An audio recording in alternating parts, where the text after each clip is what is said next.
ሰላም ጤና ይስጥልኝ የተወደዳችሁ የኮከብ ስፖርት ቤተሰቦች እንዴት አላችሁ? አርሰናል የውድድር ዓመቱን በስኬት ጀምሯል። 3-0 ኮቬንትሪን አሸንፏል። ጨዋታውን እንዴት አገኛችሁት? እንዴት ነበር? በኮመንት መግለጽ ትችላላችሁ።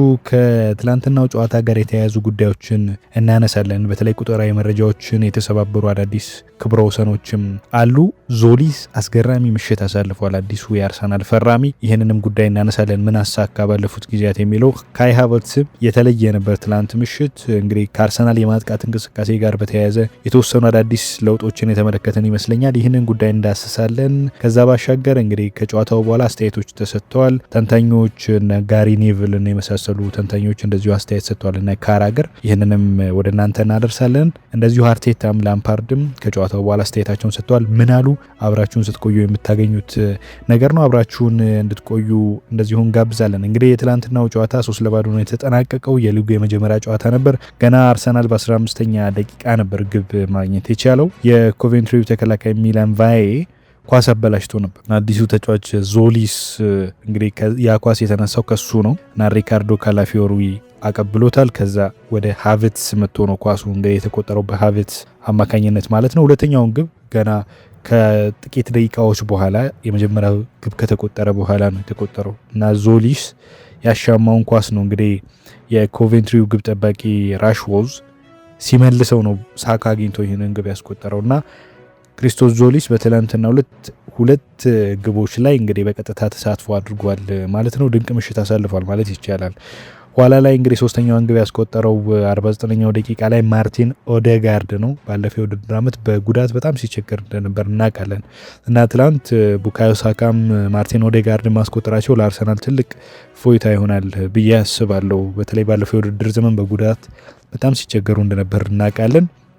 ከዚህ ጨዋታ ጋር በተያያዘ አንዳንድ ስታቲስቲክሳዊ መረጃዎችን እናንሳ። በተለይ ሚኬል አርቴታ ለአርሰናል የፕሪሚየር ሊግ አሰልጣኝነት ታሪክ ውስጥ እንግዲህ 150ኛ ድሉን ነው ያስመዘገበው በትላንትናው ዕለት ከ250 ጨዋታዎች በታች ማለትም በ249 ጨዋታዎች 150 ድል በማስመዝገብ እንግዲህ በሊጉ ታሪክ አምስተኛው ፈጣን አሰልጣኝ ሆኗል። ከዚህ ቀደም ይህንን ክብረ ወሰን ይዘው የነበሩት ፔፕ ጋርዲዮላ፣ ሆዜ ሞሪኒዮ፣ የርገን ክሎፕ እና ሰር አሌክስ ፈርጉሰን ናቸው እና አርሰናል እንግዲህ ከነዚህ አሰልጣኝ በመቀጠል አምስተኛው አሰልጣኝ መሆን የቻለበትን እድል በትላንትናው ዕለት አሳክቷል ማለት ነው። እንግዲህ የአርቴታ መንገድ እንግዲህ ከትልልቆቹ አንዱ ለመሆን እያደረገ ያለው ጥረት መሆኑን ማሳየት ይቻላል። ኮቬንትሪ በፕሪሚየር ሊጉ ለመጨረሻ ጊዜ የተጫወተው ከ25 ዓመታት በፊት ነበር እና ይህም በፕሪሚየር ሊጉ ታሪክ በአንድ ክለብ ሁለት ጨዋታዎች መካከል የተመዘገበ እንግዲህ ረዥሙ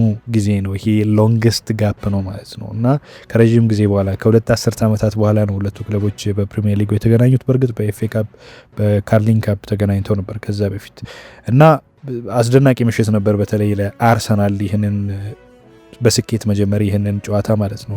ከዛ ባሻገር በትላንትና ሁለት ከተመለከትናቸው ዋና ጉዳዮች መካከል የካይ ሃቨርትዝ ድንቅ ጉዞ ነው።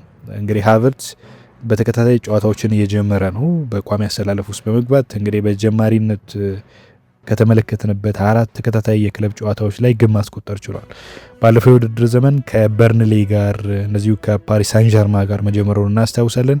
በኮሚኒቲ ሺልድ ዘንድሮ ደግሞ ከማንቸስተር ሲቲ እንዲሁም ከኮቬንትሪ ጋር ጀምሯል እና ይህም በእንግሊዝ እግር ኳስ ህይወቱ ረጅሙ ስኬቱ ነው። በአጠቃላይ ከግንቦት 2020 በባየር ሌቨርኩሰን ከነበረበት ጊዜ ወዲህ እንግዲህ ለመጀመሪያ ጊዜ ተከታታይ ጨዋታዎችን እየጀመረ ነው እና እንደዚሁ 4 ተከታታይ ጨዋታዎች ላይ ግብ ማስቆጠር የቻለበትን ሁኔታ ተመልክተናል ማለት ነው እና ትልቅ ስኬቱ ነው ከባየር ሌቨርኩሰን በኋላ ማለት ነው እና በጥሩ ሪትም ላይ ያለ መሆኑን መናገር የሚቻል ይመስለኛል። ከዛ ባሻገር እንግዲህ አርሰናል በሜዳው የፕሪሚየር ሊግ ውድድር ሲጀምር ትልቁ ድሉ ከዚህ ቀደም እንግዲህ በ1994-95 የውድድር ዘመን ማንቸስተር ሲቲ 3-0 ያሸነፈበት ነው እና ከዛ ወዲህ ከ1994-95 የውድድር ዓመት በኋላ ለመጀመሪያ ጊዜ እንግዲህ የመጀመሪያ በሜዳው የጀመረውን የሊግ ጨዋታ 3-0 አሸንፏል። ይህም ታሪካዊ ክብረ ወሰን ነው። እንግዲህ የኮቬንትሪ አሰልጣኝ ፍራንክ ላምፓርድ ነው። በቼልሲ ቤት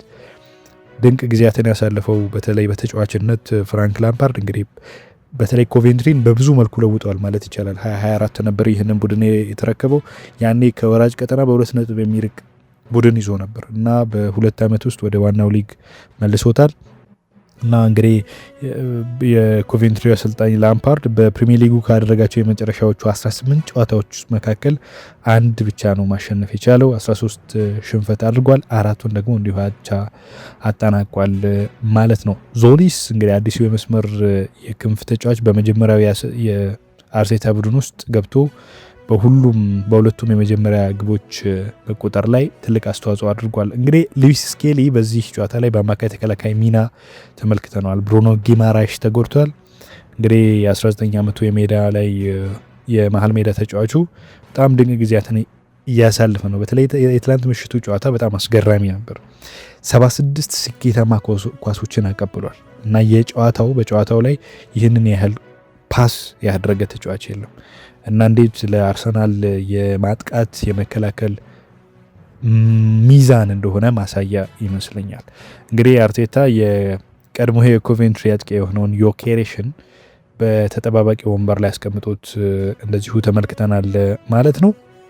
ከጨዋታው በኋላ እንግዲህ የተለያዩ አስተያየቶች ተሰጥተዋል። ሚኬል አርቴታ ምን ሲል ነበር? በተለይ ቡድኑ ጨዋታውን የጀመረበት መንገድ በጣም አስገራሚ እንደነበር፣ ከዛ ባሻገር ዞሊስ በደጋፊዎች ዘንድ በጣም እየተደነቀ እየተወደደ መሆኑን መጥቶ አዳፕት ያደረገበት መንገድ በጣም ስኬታማ መሆኑን ምናምን አንስቷል እና በቀጣይ በዚህ የውድድር ዓመት ስኬታማ ለመሆን እንግዲህ ተጫዋቾቹ ያላቸውን ሁሉ እየሰጡ መሆኑን ነው እንደዚሁ ያነሳው ማለት ነው። በአንጻሩ ፍራንክ ላምፓርድ እንግዲህ ከጨዋታው በኋላ በሰጠው አስተያየት በተለይ አርሰናል በጣም ከባድ ተጋጣሚ መሆኑን እንደዚሁ እንዳሳየ፣ ለዚህም ደግሞ ለምን የፕሪሚየር ሊግ ዋንጫ አሸናፊ መሆን እንደቻለ ያሳየበት ምሽት ነው የሚል ነገርን አንስቷል። ድንቅ ነበሩ አርሰናሎች፣ በተለይ በማጥቃት እንቅስቃሴ የነበራቸው ሂደት በጣም አስገራሚ ነበር የሚል የአድናቆት ቃል እንደዚሁ ቸሯቸዋል ማለት ነው።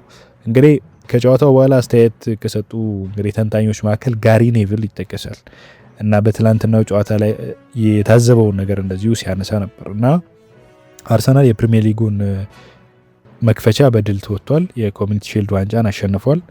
አሁንም ግን አንድ ነገር ይቀረዋል ይላል ጋሪ ኔቭል እና ተጨማሪ ልዩ ችሎታ ያለው ወርልድ ክላስ አጥቂ ካላስፈረመ አርሰናል ይቸገራል የሚል ሀሳብ አንስቷል። እንግዲህ አርሰናል እሱም ደግሞ በእንትንነት በምክረ ሀሳብነት ያቀረበው የዩሊያን አልቫሬዝን ዝውውር ነው እና ይህንን ተጫዋች ማስፈረም አለበት።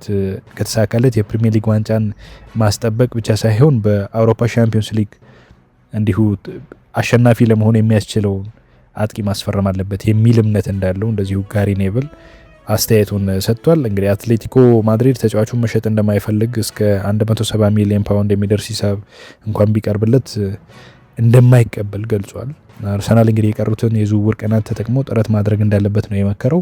10 ቀናት አሉ የዝውውር መስኮቱ እንግዲህ ከመዘጋቱ በፊት እና ያንን መጠቀም አለበት የሚል ሀሳብ ነው ያነሳው። እንግዲህ ሃቨርትዝ እና ዮኬሬሽ አሉ በአጥቂነት፣ አልቫሬዝ ቢኖር ደግሞ ይበልጥ የግብ ማግባት አማራጮችን ያሰፋል የሚል እምነት አለኝ የሚል ነገር ነው ያነሳው። ከዛ ባሻገር እንግዲህ ጄሚ ካራገር ከዚህ ደግሞ በተቃራኒ ነገሮችን ያነሳል እና ካራገር አሁንም በአርሰናል የአጥቂ መስመር ላይ ዓለም አቀፍ ደረጃ ያለው ይሄ ተጫዋች ይጎድላል ብሎ ቢያምንም በተለይ ደግሞ እንደ ማርቲን ኦዴጋርድ እና ሳካ ወደ ቀድሞ ከፍተኛ ብቃታቸው እየተመለሱ መሆኑ ለቡድኑ ሌላ መልክ ሊሰጠው እንደሚችል ያነሳል እና አርሰናል ዋንጫውን ያሸነፈው በጠንካራ ተከላካይና በግብ ጠባቂው እንደሆነ ይጠቅሳል። አሁን ላይ አዳዲስ ተጫዋቾች ከመግዛት ይልቅ እንግዲህ የሻምፒዮንነት ስነ ልቦናን ቡድኑን ወደ ላቀ ደረጃ ሊያሸጋግረው ይችላል የሚል ሀሳብ ያነሳል። በጣም ኢንትረስቲንግ ነጥብ ይመስለኛል። በተለይ አርሰናል አሁን የገነባው ባለፈው ዓመት የውድድር ዋንጫውን ማንሳቱን እናስታውሳለን እና ያ የማሸነፍ ሜንታሊቲ በትላንትናው ዕለት የተመለከትነው በተለይ በአጨዋወት ረገድ በደንብ አጥቅተው ሲጫወቱ እንደነበር ተመልክተናል። እንግዲህ በደጋፊዎች ዘንድም አሁን ይህ ሀሳብ አለ። በተለይ ባለፈው ዓመት የሆኑ የቆሙ ኳሶች ትዊክ ነበር፣ የተለያዩ ጉዳዮች ነበሩ። በተለይ አርሰናል በሚጫወትበት መንገድ ላይ የሚነሳ ጥያቄ ነበር። ያው ውጤቱ በኋላ የሚታየው ውጤቱ ነው በሚል የተለያዩ ሀሳቦች የሚሰጡም ቢሆን ማለት ነው። በምንም መልኩ ፕራግማቲክ የሆነ በምንም መልኩ ውጤት በምንም መልኩ ዋንጫ ማምጣት ወሳኝ ቢሆንም ግን ካራገር ይሄዳል የሻምፒዮንነት ስነ ልቦናን ቡድኑን ወደ ላቀ ደረጃ ያሸጋግረዋል እና ዋናው ነገር ያ ነው የሚል ነገር ያነሳል እና አዲሱ እንግዲህ የክንፍ ተጫዋች የሆነው ዞሊስ በመጀመሪያው ጨዋታ አስደናቂ ብቃት አሳይቷል። ለመጀመሪያው 2 ግቦች መቆጠር ምክንያት የሆነው እሱ ነበር ማለት ነው እና በስታዲየም ውስጥ አዳዲስ ነገር ተንጸባርቋል። በትላንትናው ዕለት በኤሚሬትስ ስታዲየም መግቢያ ላይ በወርቃማ ቀለም ቻምፒዮንስ የሚል አዲስ ጽሁፍ ተሰቅሏል እና ማርቲን ኦዴጋርድ እንደተናገረው አርሰናል ዋንጫውን ድጋሚ የማሳካት ሳይሆን እንደ አዲስ ተፎካካሪ ሆኖ እንደ አዲስ አጥቅቶ ለማምጣት እንዲሁ ጥረት እንደሚያደርግ አንስቷል።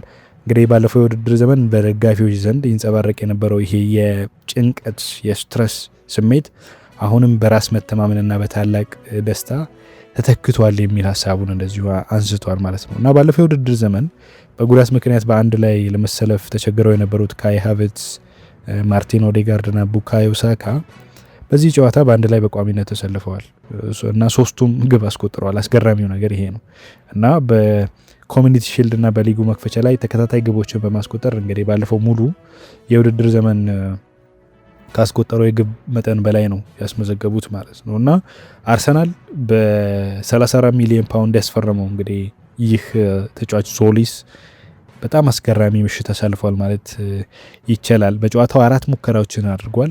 ለ2 ግቦች መቆጠር መነሻ የነበረውን ኳስ አመቻችቶ ያቀበለው እሱ ነው።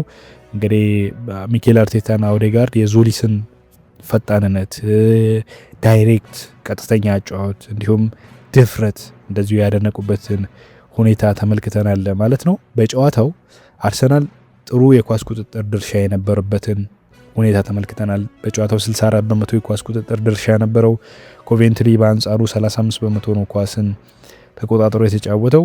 በኤክስጂ በተለይ የግብ ጥራት መለኪያውን ስንመለከት አርሰናል 1.8 አስመዝግቧል። እንደውም ከኤክስጂው በላይ ነው ግብ ያስቆጠረው። ከዛ ባሻገር የኮቬንትሪ ደካማ እንቅስቃሴ ነው ያሳየው 0.28 ነበረ ኤክስጂው እና 20 ሙከራዎችን አድርጓል አርሰናል በሙሉ የ90 ደቂቃ የጨዋታ እንቅስቃሴ። ከዛ ባሻገር ኮቬንትሪ ያደረገው 4 ነው። ኢላማውን የጠበቀ ሙከራን በተመለከተ ደግሞ 6 አድርጓል አርሰናል። ኮቬንትሪ ደግሞ ኢላማውን የጠበቀ ሙከራ ያደረገው 1 ብቻ ነው ማለት ነው እና ከዛ ባሻገር በማጥቃት የጨዋታ እንቅስቃሴ ላይ አርሰናል ምን ያህል ብልጫ እንደወሰደ ማሳያው በተጋጣሚ ቡድን ሳጥን ውስጥ የነካቸው ኳሶች ናቸው። አርሰናል በሙሉ የ90 ደቂቃ የጨዋታ እንቅስቃሴ 36 ኳሶችን በተጋጣሚ ቡድን ሳጥን ውስጥ ነክቷል። በአንጻሩ ኮቬንትሪ በጣም በጨዋታው ደካማ እንደሆነ ማሳያው በአርሰናል የግብ ክልል ውስጥ የነካቸው ኳሶች 3 ብቻ መሆናቸው ነው እና ጨዋታው በተለይ ብልጫ ተወስዶባቸዋል በትናንትናው ዕለት ማለት ነው። የፓስ አኪዩሬሲንም ብንመለከት እንግዲህ አርሰናል ጥሩ የፓስ አኪዩሬሲ ነበረው በትናንትናው ዕለት 91.7 በመቶ የፓስ አኪዩሬሲ ነበረው እና የ78 በመቶ ነበር የኮቬንትሪ። ከዛ ባሻገር እንግዲህ በተለይ የፎርዋርድ ፓስን በተመለከተ የአርሰናልን አጨዋወት የሚያሳይ ይመስለኛል። በተወሰነ መልኩ አርሰናል በጨዋታው በሙሉ የ90 ደቂቃ የጨዋታ እንቅስቃሴ 133 ፎርዋርድ ፓሶችን ቀጥተኛ ፓሶችን አድርገዋል እና እንዴት ለማጥቃት ፍላጎት የነበራቸው መሆኑ እንደዚሁ ማሳያ ነው። በሶስተኛው የሜዳ ክፍል ሰክሰስፉሊ በጣም በስኬታማነት የደረሱ ኳሶችን ብዛት እንደዚሁ 180 ናቸው በአርሰናል በኩል። በኮቬንትሪ በኩል 71 ብቻ ናቸው በሶስተኛው የሜዳ ክፍል እንዲሁ ያደረጉት ፓሶች ማለት ነው እና አርሰናል ድንቅ የመከላከልም የማጥቃትም እንቅስቃሴ የነበረው በተለይ በማጥቃቱ ለየት ያለ ቡድን እንደነበር እንደዚሁ ተመልክተናል በትላንትናው ዕለት ማለት ነው እና በትላንትናው ጨዋታ ላይ ድንቅ ምሽት ያሳልፈው አርሰናል እንግዲህ ሙሉ 3 ነጥብ ማግኘት ችሏል። ከ3 ግብ ጋር ከንጹህ ግብ ጋር ክሊንሺት ማስጠብቆ መውጣት ችሏል። ጊማራይሽ አልተሰረፈም ነበር። እንግዲህ በቀጣይ የሚሰለፍ ከሆነ ለአርሰናል ይበልጥ ለቡድኑ ጥልቀት የሚጨምርለት ይሆናል። በተለይ ከስኳድ ጥልቀት ጋር በተያያዘ ለአርሰናል ሌላ አማራጭ ሊሰጠው እንደሚችል እንደዚሁ አስባለሁ። የኮከብ ስፖርት ቤተሰቦች ምን ተሰማችሁ በአርሰናል ድል? ይህንን ጉዳይ እንደዚሁ ኮመንት ላይ መግለጽ ትችላላችሁ። ምንስ ታዘባችሁ? የጨዋታው እንቅስቃሴ ውጤቱስ እንዴት ነበር የሚለውን እንደዚሁ ማስቀመጥ ትችላላችሁ። መልካም ጊዜ ይሆንላችሁ። በሌሎች ጉዳዮች እንገናኛለን።